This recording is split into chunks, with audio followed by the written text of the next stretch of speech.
Audio maker protic channel के दर्शकों को प्रमोद शर्मा का अभिवादन। हैप्पी न्यू ईयर, नए साल की शुभकामनाएं और भारत के गणतंत्र दिवस की भी शुभकामनाएं। काफ़ी समय लग गया आपके सामने वापस आए क्योंकि कई परेशानियां रही है। हमारे श्रीमती जी जो कि ये वीडियो चैनल में मेरा बड़ा सहयोग करते हैं, कैमरामैन बने रहते हैं, तो उनकी तबीयत काफ़ी ख़राब थी और अभी भी उनका इलाज चल रहा है, तो अस्पतालों के चक्कर रहे हैं ज़्यादा, जिसके कारण मैं वीडियो कम बना पा रहा हूँ। हालांकि इच्छा बहुत रहती है। स्टूडियो मेरा खुद का है, कैमरे मेरे खुद के हैं, स्पेस मेरा खुद का है, टेक्नोलॉजी मेरी खुद की है, लेकिन कैमरामैन तो चाहिए और दिमाग भी स्थिर चाहिए। और इसी कारण मैं उनको थोड़ा बाहर घूमने के लिए भी ले गया था कि कुछ उनको प्रसन्नता बनी रहे। और मैं कुछ नई चीज़ दिखा रहा हूँ। उसके पहले मैं आपको चीज़ बताऊँ, आपको मैंने एक फ़ोटो दिखाया था वीडियो विंटेज जंगल। तो मैं थाईलैंड अभी हम जाकर के आए थे, वहाँ पे सिटी से करीबन 35 किलोमीटर दूर एक गांव के अंदर, मतलब वो जंगल में ही है एक तरह से। वहाँ पर एक स्टोर मिला मेरे को और 3 दिन लगे उसको ढूंढने में, जहाँ पे विंटेज खूब सारी चीज़ें थी। विंटेज जंगल, उसके अंदर अनलिमिटेड चीज़ें देख देख के हैरान हो जाओ और बहुत सस्ती, यानी कि 30%, यानी कि 300 से 3-4 हज़ार रुपये तक के दाम थे लगभग उसके अंदर। वो मैं दूसरी बार वापस उसका वीडियो भी बनाऊंगा, दिखाऊंगा आपको। मैंने वैसे ही बता दिया। मेरा मुख्य कारण ये था कि मेरे एक मित्र हैं जो मेरे काफ़ी समय से पीछे पड़े हुए थे कि मेरे को एक एम्पलीफायर बना के दो, और मैंने कई साल हो गए एम्पलीफायर बनाए, बंद कर दिए थे मैंने। मेरा रिकॉर्डिंग स्टूडियो के चक्कर में यहीं पे काम में लगा रहा था। लेकिन अभी क्योंकि प्रोटेक चैनल शुरू किया है, तो मैं सोचता हूँ कि इसके लिए चलो एक एम्पलीफायर उनके लिए भी बना दूँ और कुछ आपको भी नई चीज़ दिखा दूँ। क्योंकि एम्पलीफायर बनाना वैसे तो बहुत आसान है, लोग बाज़ार से किट ला करके लगा देते हैं, लेकिन जब हाईफाई एम्पलीफायर की बात आती है, सबसे पहले तो हाईफाई होता है क्या है? हाईफाई वो होता है जिसके अंदर बिल्कुल ट्रू नेचुरल आवाज़ आए और उसका frequency response at least 20 hertz to 20 kilohertz हो। तो ऐसा जब तक वो पैरामीटर सेट नहीं होते हैं, डिस्टॉर्शन उसका 0.1% से कम होना चाहिए। तो ये सारी चीज़ें, और नॉइज़ बहुत कम होनी चाहिए, नहीं के बराबर -120 dB नॉइज़ होनी चाहिए, -90 dB तक चल जाती है। तो नॉइज़ लेवल का ध्यान रखना पड़ता है, क्रॉसटॉक का ध्यान रखना पड़ता है, डिस्टॉर्शन का ध्यान रखना पड़ता है, ये सारी चीज़ों का ध्यान रखना पड़ता है। तो मैंने काफ़ी समय के बाद में एक एम्पलीफायर उनके लिए अभी असेंबल नहीं किया। उसके पहले मैं कुछ मॉड्यूल के बारे में बताना चाहता हूँ, कुछ उसके बेसिक चीज़ों के बारे में बताना चाहता हूँ। अभी भी मेरी कुछ तबीयत ख़राब है, खांसी जुकाम होया हुआ है, बुखार भी था मेरे को, इसलिए हो सकता है कि कुछ बोलने में मेरे दिक्कत आए। तो अब मैं एम्पलीफायर, एक्चुअल में एम्पलीफायर होता क्या है? एम्पलीफायर के बारे में लोग देखते हैं भाई यहाँ खाली आवाज़ को बढ़ाने का काम करता है, अच्छी क्वालिटी आती है, उसमें बास स्टेबल होते हैं, अच्छी चीज़ आ जाती है। लेकिन सबसे बड़ी ज़रूरत होती है, जैसे आदमी को भोजन चाहिए, बिल्कुल परफेक्ट चाहिए भोजन, कोई भी मोटर चलाने के लिए वोल्टेज भी 220 वोल्टेज, यानी 220 230 जो भी है उसको पूरी सप्लाई चाहिए। कार को भी या मोटरसाइकिल को भी पूरा फ्यूल चाहिए। तो इसी ढंग से amplifier is a like a switch only. Amplifier एक स्विच का काम, स्विच होता है और कुछ नहीं होता है। मेन चीज़ होती है उसकी पावर सप्लाई, क्योंकि एम्पलीफायर की जान ही पावर सप्लाई है, यानी कि उसको जो करंट मिलता है, करंट का मतलब है कि जो वोल्टेज होते हैं उसका फ्लो को करंट बोला जाता है, तो वैसे लेकिन जनरल भाषा में करंट बोल दिया जाता है। तो उसको जो एनर्जी मिलती है, ट्रांसफार्मर से एनर्जी मिलती है या एसएमपीएस से एनर्जी मिलती है। तो एसएमपीएस में क्या होता है कि वैसे तो बहुत अच्छी चीज़ है, लेकिन कुछ भी थोड़ा बहुत वाल्व फंक्शन होते ही कुछ उसमें गड़बड़ होने के कारण फेलियर की चांस ज़्यादा रहती है। क्योंकि हमारे यहाँ वोल्टेज के अलावा टेम्परेचर जो है राजस्थान के अंदर ख़ास तौर से कभी कभी 50 डिग्री भी चला जाता है, तो हीट की भी प्रॉब्लम आती है, वोल्टेज फ्लक्चुएट करते हैं, कई कारणों से वो एसएमपीएस ख़राब रहती है, मतलब अच्छी नहीं है। और यहाँ पीएस सिस्टम में भी एसएमपीएस वाले एम्पलीफायर काफ़ी फेल हो गए, लोगों ने अब वो ट्रांसफार्मर को ही ज़्यादा पसंद किया। तो अब बेसिक मैं ट्रांसफार्मर से लेके चलता हूँ। ट्रांसफार्मर होता क्या है? ट्रांसफार्मर ये होता है कि आपको जो होम सप्लाई मिलती है 220 वोल्ट से 240 वोल्ट के बीच में वेरी करती है। हालांकि विदेशों में फिक्स है, 110 वोल्ट होता है, यहाँ पे 220 वोल्ट होता है, तो वहाँ पे फिक्स रहता है। हमारे यहाँ पे स्टैंडर्ड है नहीं, कभी 220 आ रहा है, कभी 180 आ रहा है, कभी 230 आ रहा है, मेरे यहाँ कभी कभी 250 भी आता है। तो वोल्टेज इतना वेरी करते हैं जिसकी कोई हद नहीं। तो ट्रांसफार्मर जो भी सप्लाई वोल्टेज है, तो मैंने खुद ने मेरे ट्रांसफार्मर बनाया है क्योंकि बाज़ार में ट्रांसफार्मर सही आते नहीं है।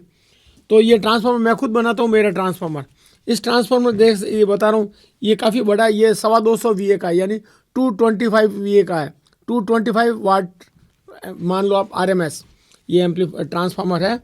और इस ट्रांसफार्मर को लगाने के लिए बड़ी मुश्किल से, जैसे ये कैबिनेट है, ये दिल्ली मेड कैबिनेट है, वैसे तो बहुत कचरा है कैबिनेट, लेकिन फिर भी क्या करें, इसी को ही काम लेना पड़ती है।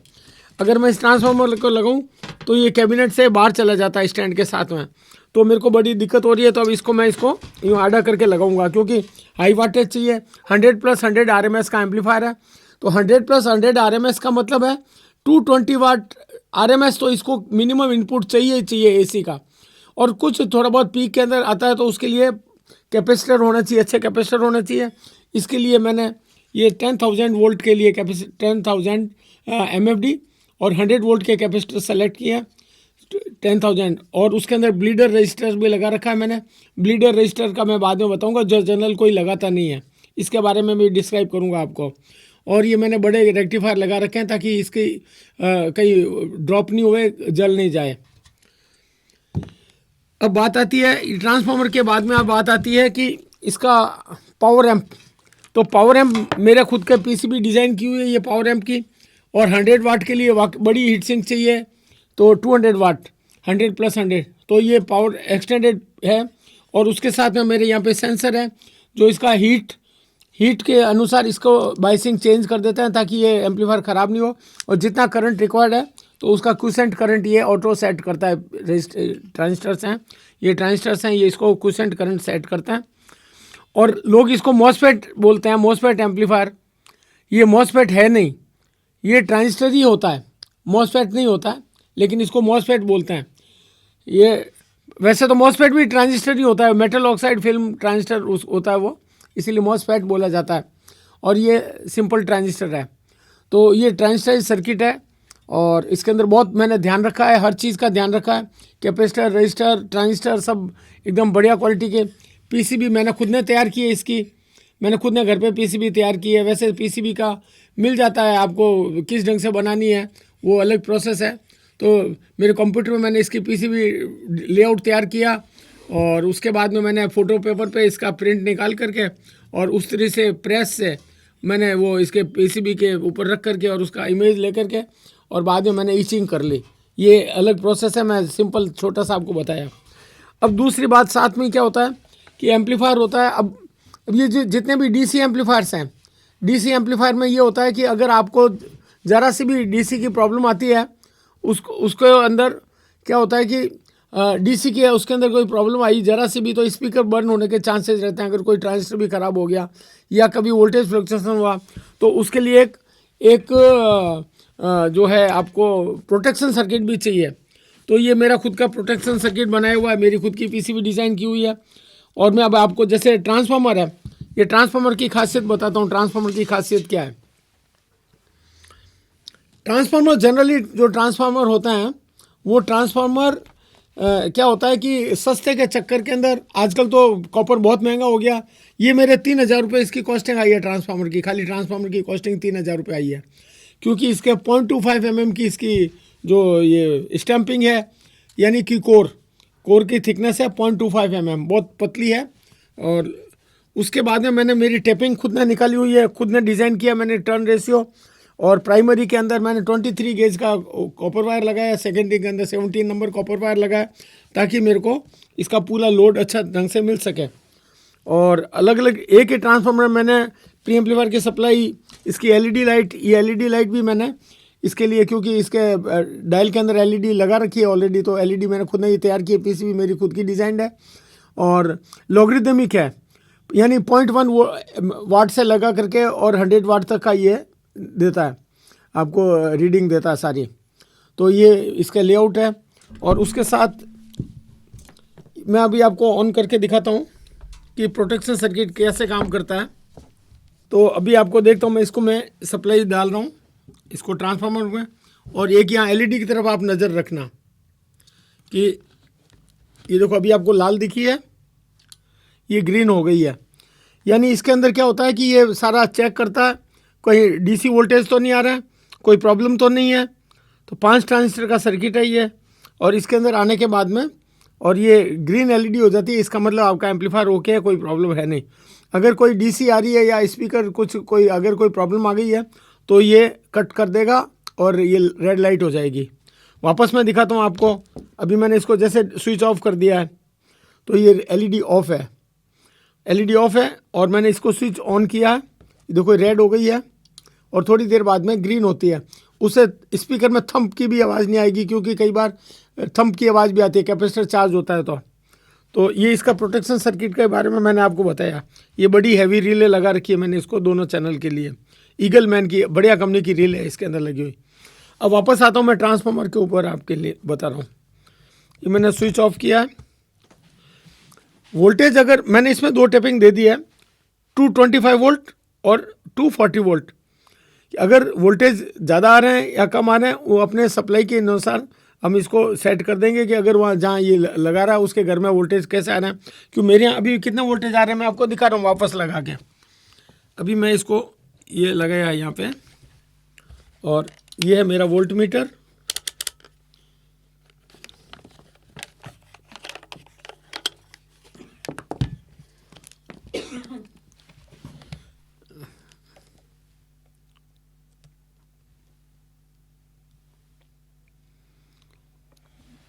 अभी देखिए आप, ये 235.3 वोल्ट आ रहे हैं यहाँ पे, 235.3 वोल्ट। वेरी करते रहता है ये, कभी कभी ये 250 भी आ जाता है। अब मैं एक बार इसको वापस निकाल रहा हूँ और अभी मैंने इसके तार को यहाँ से लूज ही रखा हुआ है दिखाने के लिए आपको।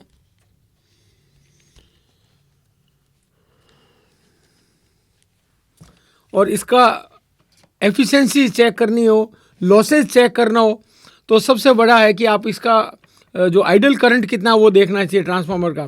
क्योंकि इसके अंदर एडी करंट लॉसेज होते हैं, हिस्टेरिसिस लॉसेज होते हैं, कोर की अगर क्वालिटी रद्दी है तो भी, और एयर गैप हो ज़्यादा। अब ये मैंने पूरा वेल डिज़ाइन है तो बिल्कुल एंड टू एंड इसको विंडो पूरी भरी हुई है, कंप्लीट भरी हुई है ये। और अब मैं इसको लेता हूँ मिली एम्पेयर रेंज पे, एसी मिली एम्पेयर। ये मेरा मल्टीमीटर एसी मिली एम्पेयर भी बताता है, जनरल मल्टीमीटर खाली डीसी मिली एम्पेयर बताता है। तो ये मेरा बहुत अच्छा मल्टीमीटर है, इसके अंदर मैं एसी मिली एम्पेयर भी दिखा सकता हूँ। तो अब मैं वापस इसको कनेक्ट करूँगा और इसका सीरीज़ में लगाऊंगा मैं ट्रांसफार्मर के सीरीज़ में। मैंने इसको पावर कनेक्ट किया है। अब मैं इसको यहाँ सीरीज़ में लगा रहा हूँ और ये मिली एम्पेयर पे ले जाता हूँ यहाँ पे मैं, और ये मैं इसको यहाँ से कनेक्ट किया। तो ये देखिए आप, ये मेरा 47 मिली एम्पेयर 48 मिली एम्पेयर इसका लोड है। 48 milliampere 47 approximately 48 milliampere मान लो आप इसको, 48 मिली एम्पेयर। अगर ये जनरल जो आप मार्केट के ट्रांसफार्मर लाएंगे तो उसको मोर देन 100 मिली एम्पेयर दिखाएगा। उससे क्या है कि उसकी कोर गर्म होगी, कोर गर्म होगी क्योंकि एक तो उनकी कोर बहुत घटिया होती है। फिर उसके अंदर नंबर ऑफ टर्न्स कॉपर बचाने के लिए, पहली बात तो कई बार तो आजकल एल्युमिनियम के आने लगे, कॉपर के होंगे तो कॉपर बचाने के लिए और उसमें टर्न कम लगाएंगे और उससे ट्रांसफार्मर गर्म होता है। हमारे ट्रांसफार्मर कभी भी गर्म नहीं होता है, एकदम बराबर रहता है, क्योंकि इसका एफिशिएंसी बहुत एफिशिएंट कोर है, बहुत एफिशिएंट वाइंडिंग है मेरी इसकी खुद की। मैं खुद हाथ से, मेरे पास वाइंडिंग मशीन है, उससे मैं खुद वाइंड करता हूँ। बरसों से हमारे जितने भी एम्पलीफायर मैंने बनाए सारे ट्रांसफार्मर मेरे खुद के हैंडमेड थे, मेरे खुद के हैंडमेड। और बराबर मैं उसका डिज़ाइनिंग करता हूँ, ट्रांसफार्मर कितने टर्न्स चाहिए, अलग अलग कोर का साइज़ है, उस कोर के अनुसार उसके टर्न पर वोल्ट निकालने पड़ते हैं मेरे को, और उसके हिसाब से होता है। अब ये मैंने इसके अंदर टेपिंग अलग अलग टेपिंग दे रखी है, इसको मैं निकाल देता हूँ वापस सप्लाई से। जैसे एक प्री एम्पलीफायर की सप्लाई है, ये पावर एम्प की है, ये सप्लाई है, ये पावर एम्प की सप्लाई है। ये एक इसके अंदर ये मेरे ये इसके प्रोटेक्शन सर्किट की सप्लाई है, ये एलईडी की सप्लाई है, इधर मेरे एक एफएम की सप्लाई है। तो ये सारे, क्योंकि इसके अंदर एफएम भी लगाऊंगा, रेडियो तो मॉड्यूल, ब्लूटूथ, तो ये सारी मैंने सेकेंडरी, यानी इसके अंदर मैंने 1 2 3 4 5 और 6 6 सेकेंडरी इसमें मेरे ट्रांसफार्मर में आई हुई है, मेरा कस्टमाइज डिज़ाइन है। एक ही ट्रांसफार्मर, नहीं तो अलग अलग के लिए या तो अलग अलग लगाओ या रेजिस्टेंस से ड्रॉप करो, तो हमेशा खतरनाक ही होता है। रेजिस्टेंस से ड्रॉप किया, कभी कुछ भी गड़बड़ हुआ तो हाई वोल्टेज से चीज़ें आपकी आगे की ख़राब हो जाती है। तो ये ट्रांसफार्मर भी मेरा है। ट्रांसफार्मर की बात मैंने दिखाई भी आपको, ये बहुत। और अगर वाटेज चाहिए तो आपको उसके नंबर ऑफ टर्न्स, जो नंबर ऑफ टर्न्स आप लगाएंगे तार के, तो वो तार भी आपको पूरी थिकनेस कैलकुलेट करनी पड़ेगी कि कितना वोल्टेज और कितना एम्पेयर को लेना है आपको, करंट, उसकी कैरिंग कैपेसिटी। और सेकेंडरी के भी मैंने खुद ने ये वायर इस ट्रांसफार्मर से निकाल के रखे हुए हैं बड़े। ये अलग अलग सेकेंडरियों के तार भी मैंने निकाले हैं और कुछ यहीं पे लगाए हुए हैं। तो अभी ये मैं पावर सप्लाई का काम दिखाना कंप्लीट होता है मेरा। और एलईडी, ये मैंने लॉगरिदमिक एलईडी, ये पीसीबी मैंने आपको बताई दी थी इसके बारे में। ये नेशनल सेमीकंडक्टर की चिप है और इसके अंदर जो है लॉगरिदमिक रीडिंग आती है। और इसके अंदर जो यूज़ आएगा, ये इसका tone control plus input amplifier preamp, ये मेरे खुद की मेरी डिज़ाइन है, मेरे खुद का सर्किट है। और बढ़िया पोटेंशियोमीटर लगाता हूँ, एकदम बढ़िया पोटेंशियोमीटर। और अब सबसे बड़ी बात आती है कि कैबिनेट की बात आती है। कैबिनेट यहाँ पे अच्छी मिलती ही नहीं है, और जो भी बनाते हैं दिल्ली वाले, हालांकि मैं उनको कई बार बोला है लोगों को, जो डीलर है उनको, कि भाई कंपनी को बोलो कि अच्छी कैबिनेट बनाए, पर वो नहीं बनाता है। अब इस कैबिनेट में मैं आपको दिखाता हूँ। कैबिनेट में एक तो 700-800 रुपये की कैबिनेट के लेते हैं ये, वो भी कंसेशनल रेट। वैसे ऑनलाइन जाओगे तो ये भी 1000-1200 की कैबिनेट आती है। तो एकदम पतली पापड़ की तरह कैबिनेट होती है। फिर उसके अंदर ये इसके कंट्रोल के होल इतने बड़े होते हैं कि जहाँ पे सही ढंग से आता ही नहीं है। और इसकी डायल के अनुसार अलाइनमेंट भी अलग होता है। अनवांटेड डायल के अंदर ये तरह तरह की चीज़ें, माइक डाल देंगे, इसकी ज़रूरत ही नहीं है इसके अंदर। और अभी मेरे को मजबूरन, क्योंकि इसकी प्रिंटिंग कहीं जा रही है, होल कहीं जा रहे हैं, तो वो प्रिंटिंग के कारण मेरे को खुद को बहुत मशक्क़त करनी पड़ती है कैबिनेट के अंदर। और इसके मैंने खुद ने वापस इसके होल को वापस ढंग से किया। और अब मैंने ये जो टोन कंट्रोल और प्रीएम्प है, इसकी पीसीबी यहाँ पे लगाऊंगा मैं। तो ये जा कर के बिल्कुल उसके हिसाब से अलाइन किया है, जो उसके नॉब के ये डायल के हिसाब से अलाइन किया है। अदरवाइज़ ये बिल्कुल टेढ़े मेढ़े होते हैं, जो मेरे को बिल्कुल पसंद नहीं है। एकदम परफेक्ट होना चाहिए। और इसके बाद में हीट सिंक की जगह एक फ़ैन लगा देते हैं। फ़ैन भी क्या है, सस्ते के चक्कर में लोग सस्ता फ़ैन लेते हैं, थोड़े दिन में वो जाम हो जाता है। तो मैं फ़ैन पसंद नहीं करता हूँ कभी भी। एम्पलीफायर में फ़ैन कभी भी ख़राब हो जाता है, उसका अंदर का सर्किटरी भी ख़राब हो जाती है। तो ये सब मैंने कटिंग करके और इसका होल बड़ा किया, ताकि मेरा पावर एम्प मॉड्यूल है, ये बड़ी हीट सिंक है मेरे, इसके पीछे आ जाएगी। और अंदर ये मेरे ट्रांजिस्टर से वो अंदर से लग जाएंगे। तो मैंने पूरी मेरी हीट सिंक और डिज़ाइन मेरा खुद का है, ताकि ये इसकी पूरी हीट डिसिपेट हो। हीट सिंक के अंदर भी ये ध्यान देने की बात होती है कि कई लोग इसको हीट सिंक को यूँ लगा देते हैं। यूँ लगाते हैं, इसकी एफिशिएंसी है ना, वो 60% रह जाती है। क्योंकि नीचे हमेशा हीट का कायदा होता है, नीचे से ऊपर की तरफ जाती है। तो ये चिमनी इफेक्ट होता है। कभी भी आप हीट सिंक के अंदर जाकर के देखेंगे तो पढ़ेंगे तो समझ में आएगा, चिमनी इफेक्ट होता है। नीचे से ठंडी हवा जाती है, ऊपर से गर्म। अगर आप हाथ ऊपर करोगे तो आपको महसूस होएगा कुछ गर्मी ऊपर आ रही है। तो नीचे का एरिया अगर यहाँ टेम्परेचर देखेंगे तो यहाँ ठंडा मिलेगा थोड़ा, यहाँ गर्म मिलेगा। तो हमेशा इसको हीट सिंक को ऐसे वर्टिकल रखनी चाहिए, हॉरिजेंटल नहीं रखनी चाहिए। और जनरल करके इवन आउजा के अंदर भी वो हॉरिजेंटल लंबी लंबी पीस हीट सिंक दे देते हैं। अगर वो कंपनी भी ध्यान दे, उसको वर्टिकल हीट सिंक देवे, तो उसकी एफिशिएंसी ज़्यादा होगी। और अगर विदेशों के एम्पलीफायर देखेंगे, सब में वर्टिकल हीट सिंक होती है, हॉरिजेंटल नहीं होती है।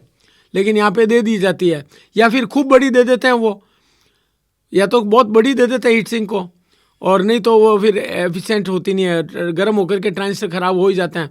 कई लोग उन एम्पलीफायर के आगे पंखा भी लगाना पड़ता है, और बहुत गर्म हो रहा है, हमारे को पंखा लगाना पड़ता है। तो ये प्रॉब्लम है। अगर आपने इस ढंग से लगाई या इस ढंग से लगाई, दोनों में बहुत फ़र्क आ गया। हीट सिंक हमेशा ऐसे ही लगानी चाहिए।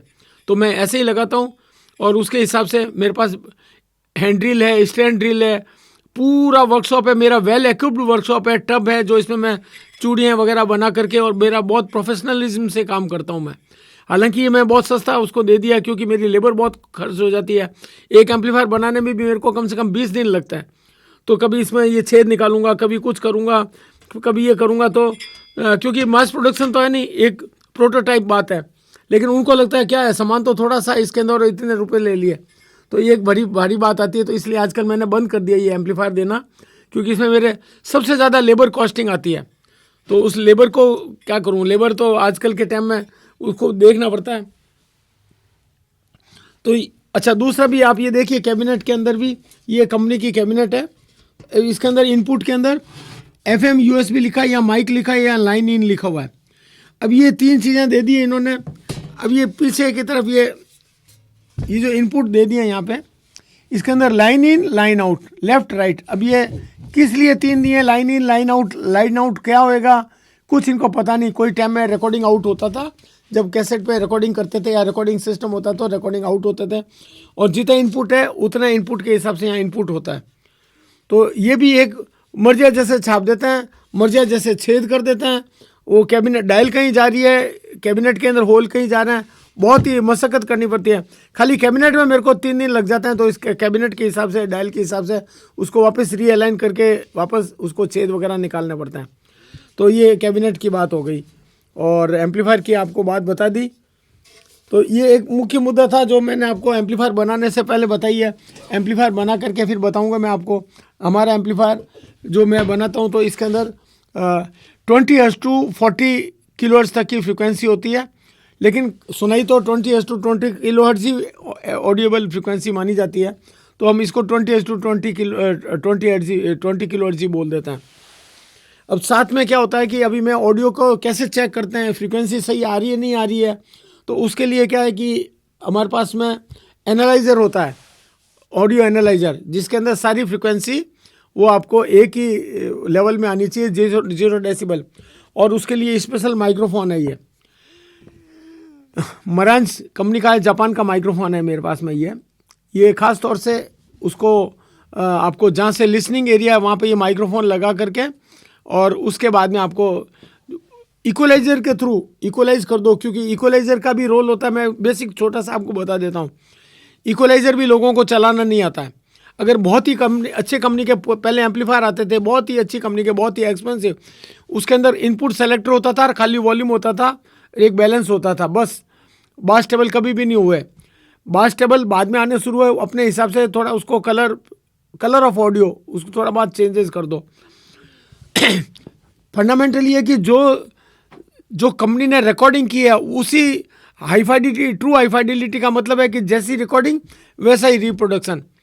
अब रिप्रोडक्शन में भी क्या होता है कि एम्पलीफायर आपके पास में मान लो बहुत ही अच्छा है, स्पीकर भी बहुत अच्छा है, लेकिन स्पीकर का प्लेसमेंट में फ़र्क पड़ जाता है। अगर आपने नीचे रखे बजाय तो उसकी आवाज़ अलग महसूस होगी, ऊपर थोड़ा सा हाइट बढ़ा दी तो अलग होगी, साइड में कर दी तो अलग होगी। तो एम्पलीफायर और स्पीकर एक ही है, लेकिन अलग अलग रूम में भी बजाओगे तो उसकी अलग अलग आवाज़ आएगी, क्योंकि एक्रोस्टिक का भी बहुत बड़ा रोल होता है। तो उसको एक्रोस्टिक कंपनसेट करने के लिए ग्राफिक इक्वलाइज़र दिया जाता है। ग्राफिक इक्वलाइज़र कैसे काम लाते हैं ये मैं आपको बता देता हूँ बाद में। ग्राफिक इक्वलाइज़र का भी मैं आपको बताऊँगा, प्रैक्टिकल बता दूँगा कैसे होता है। तो जब ये उसके अंदर हमारे पास में एक होता है पिंक नॉइज़ जनरेटर, एक होता है वाइट नॉइज़ जनरेटर।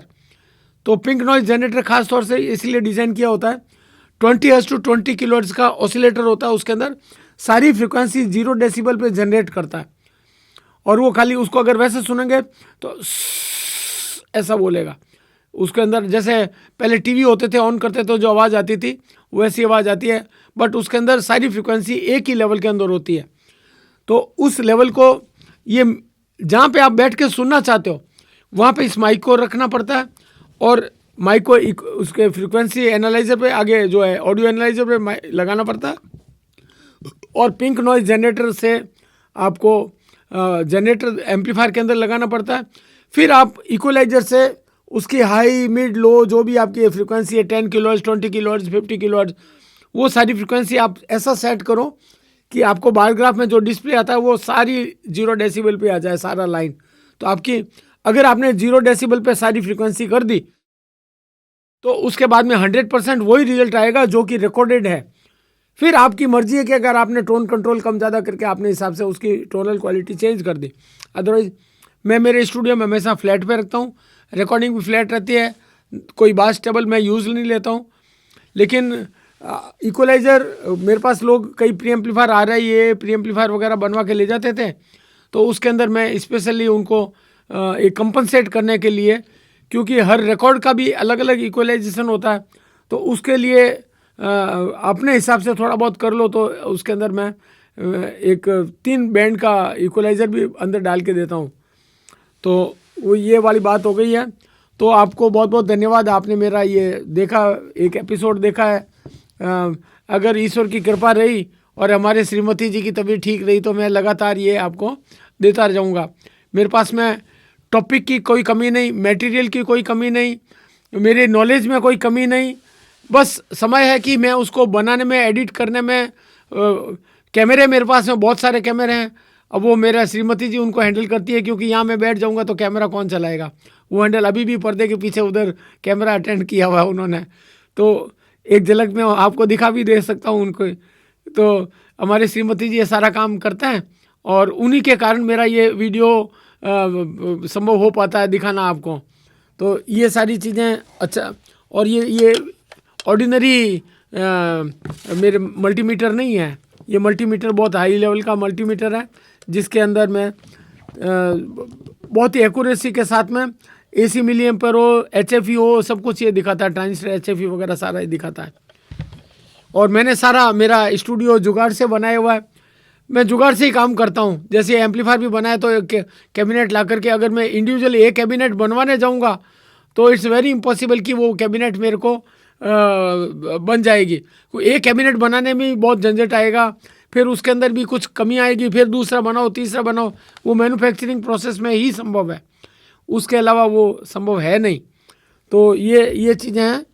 तो मैं आपको एक मोबाइल दे दो, मैं मोबाइल से ही दिखाऊंगा आपको, मेरा मोबाइल जिला उधर से, हमारे श्रीमती जी को काम करते हुए दिखाऊंगा, मैं आपको वहीं से ही दिखाऊंगा। तो मैं चाहता हूं कि हर बंदा अपना बहुत ही अच्छी तरीके से, आवाज़ सुननी है तो बहुत अच्छी तरह से सुने।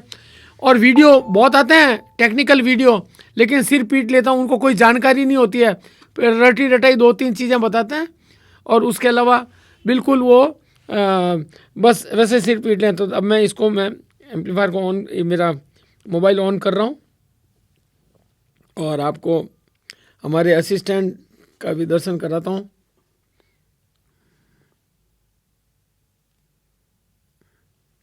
अभी मैंने मेरे मोबाइल से वीडियो शुरू किया।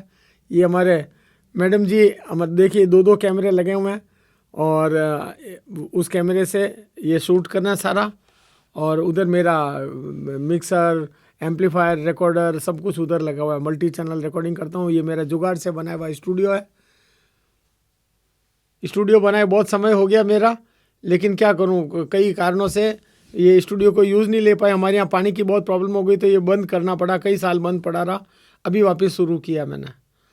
सारा काम जुगाड़ से ही है, लेकिन जुगाड़ में जो एक्चुअल एपरेटस है मैं बहुत बढ़िया काम लेता हूँ एकदम। ये देखिए आप, मिररलेस कैमरा है मेरे पास, सोनी के हैं, सारे कैमरे सोनी के हैं। मिररलेस कैमरा एकदम बढ़िया हाई क्वालिटी कैमरा जिससे मैं शूट कर रहा हूँ, 4K रिकॉर्डिंग है। ये भी देखिए आप, मेरे बहुत बढ़िया कैमरा है, RX 100, 1 लाख रुपए का कैमरा है।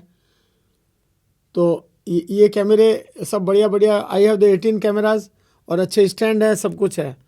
तो ये चीज़ मैं आपको दिखा रहा हूँ। अब मैंने इतनी मेहनत की है आपके सामने, तो अब इस मेहनत को आप जब भी वो सदुपयोग होएगा उस मेहनत का, कि आप इसको अच्छी तरह वीडियो को देखें और सब्सक्राइब करें, अगर नहीं किया तो लाइक करें और कमेंट भेजें। अगर कुछ आपको समझ में नहीं आ रहा है तो उसके बारे में जानकारी पूछनी है तो आप मेरे से पूछ सकते हैं, और दूसरे जानकार लोगों को भी बताएं।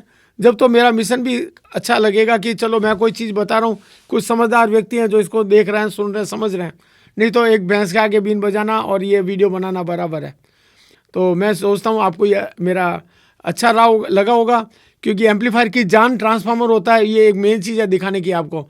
अभी मैंने बनाया, क्योंकि बनाने के बाद में फिर मैं मॉड्यूल दिखा नहीं पाऊँगा, तो सारे मॉड्यूल में अलग अलग मॉड्यूल बना के टेस्ट कर लिया करता हूँ, और टेस्ट करने के बाद में फिर मैं इसको इस्तेमाल करता हूँ। और सब वायर भी, इवन जो है ना, ये देखिए आपके वायर भी मेरे बहुत हाई क्वालिटी वायर हैं। ये ये जो है ना लोकल वायर नहीं है।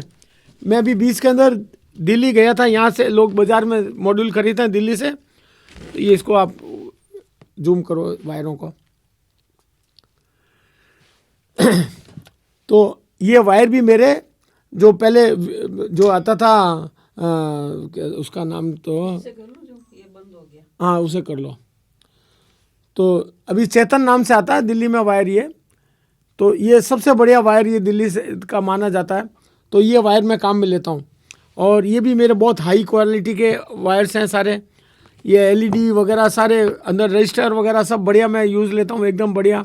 Component, capacitor, transistor original imported. अभी जो मैंने पावर एम्प दिखाया था उसमें ओरिजिनल तोशिबा के जापानीज ट्रांजिस्टर लगाए हुए हैं। लोकल कुछ नहीं, लोकल बहुत सस्ते भी आते हैं, लेकिन ओरिजिनल ट्रांजिस्टर, ओरिजिनल कैपेसिटर। और अगर मेरे को सप्लाई इसमें मेरे को 50 वोल्ट दे रहा हूँ तो 100 वोल्ट के कैपेसिटर लगा रहा हूँ। जहाँ ये प्रीएम्प है तो मेरा ये 24 वोल्ट से प्रीएम्प चलता है। ये भी रेगुलेटेड सप्लाई है इसके अंदर भी, तो एकदम रेगुलेटेड 24 मिलेंगे। अगर वोल्टेज कम आ रहे हैं या ज़्यादा आ रहे हैं तो एकदम रेगुलेटेड मिलेंगे। और पोटेंशियोमीटर भी एकदम बढ़िया क्वालिटी का काम लेता हूँ।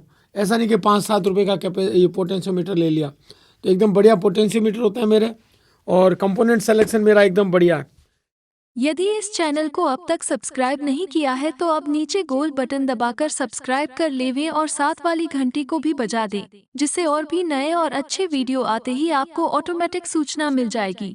इस वीडियो के कमेंट बॉक्स में अपने कमेंट करें, लाइक करें और दूसरों को भी फॉरवर्ड करें। धन्यवाद।